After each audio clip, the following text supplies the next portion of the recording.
As for your remark about tit for tat with India, I would submit that for 1,000 years of history of the Muslims in the subcontinent, there is a feeling that we cannot be second to India, and it is not a question of tit for tat. It's a question of saying we are not less than equal to you, and not just a matter of taking our foot like the sparrow and say that you can hook a heel in it also. Now, well, there's one point I would mention. Should Pakistan sign Fmct? To hell with everything, with UN and all that. Actually, UN is coming, pardon me.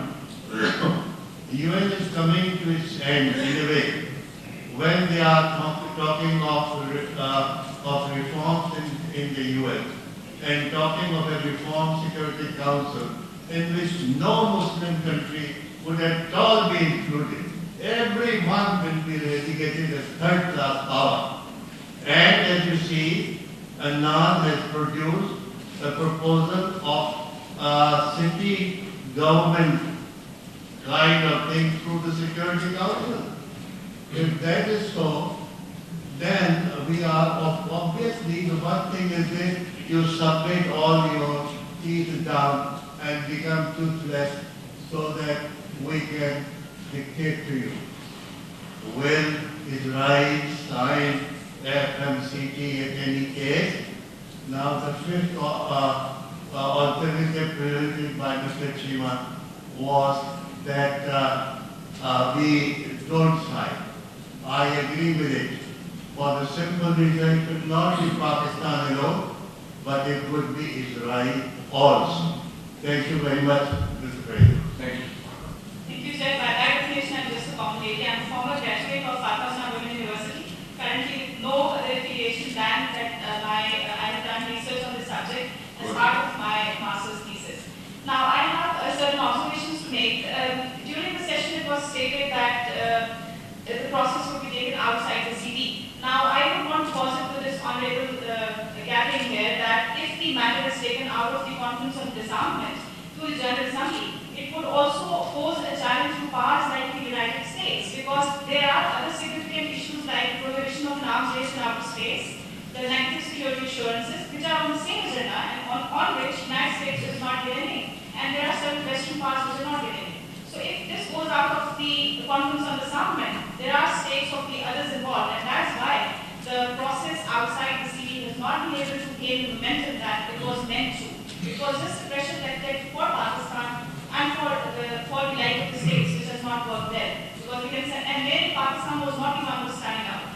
China and India stated that it would not be privy to any of the negotiations or leading negotiations, preparations that for such a process. Secondly, a very important issue is that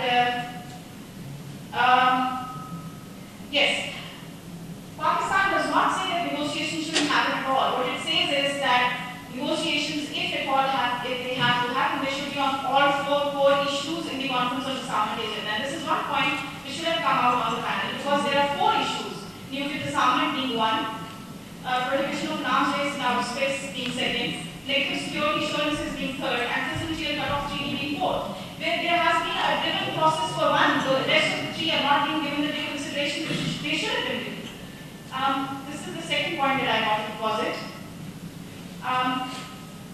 Thirdly, we want to talk about the Islamic bomb. Surely it has been settled to rest that it is not an Islamic bomb, it is a security-driven bomb. And by the literature that I read, I haven't found any logical analysis which states that it is an Islamic bomb. And an interesting way to, logic to justify that would be that the first ever bomb on the face of this earth was named Trinity by the United States. Of course, I presume it was not a Christian bomb.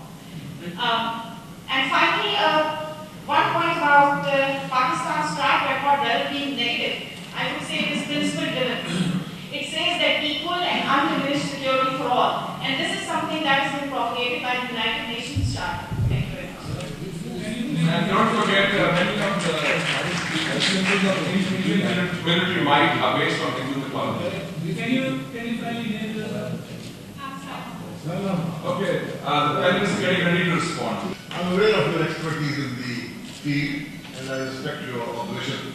But you know, some of the points that you raised were raised and answered in our presentations.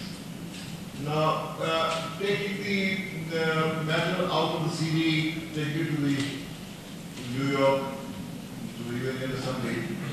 I mentioned it, and I also said that the present Secretary General of the UN, Ban Ki-moon, said in Geneva, don't do it.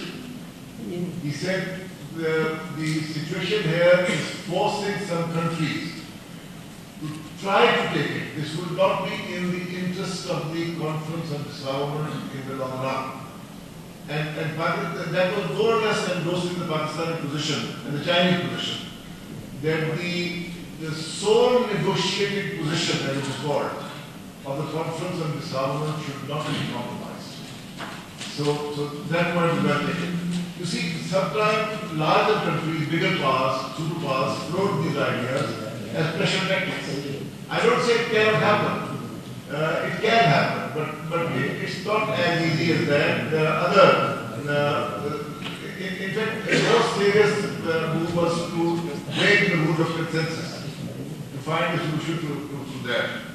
Then your second point was that Pakistan is not opposed to negotiations. Now, Pakistan has never been opposed to negotiations. You see, there is a, Rahisab said Pakistan should not sign the FMCT. The point is, FMCT does not exist.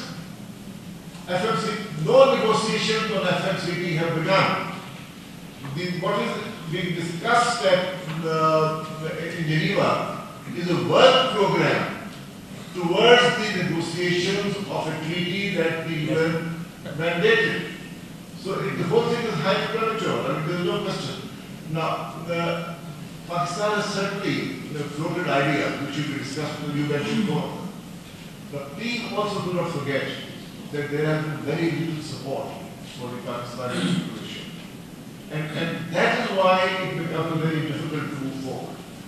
I mean, this is why I have a slight disagreement with Jima Saab on this issue. Jima Saab advocates negotiations. Now, as a professional negotiator, I like to see a track. I like to see what are the lines on which we are negotiating and to what end. Now, so far, the powerful group in PCD, led by the United States, they have not really opened any door at all. And therefore, theoretically, we might say, Pakistan has every time Pakistan has spoken at the CD, Pakistan has said, we are not only trying to speak in the name of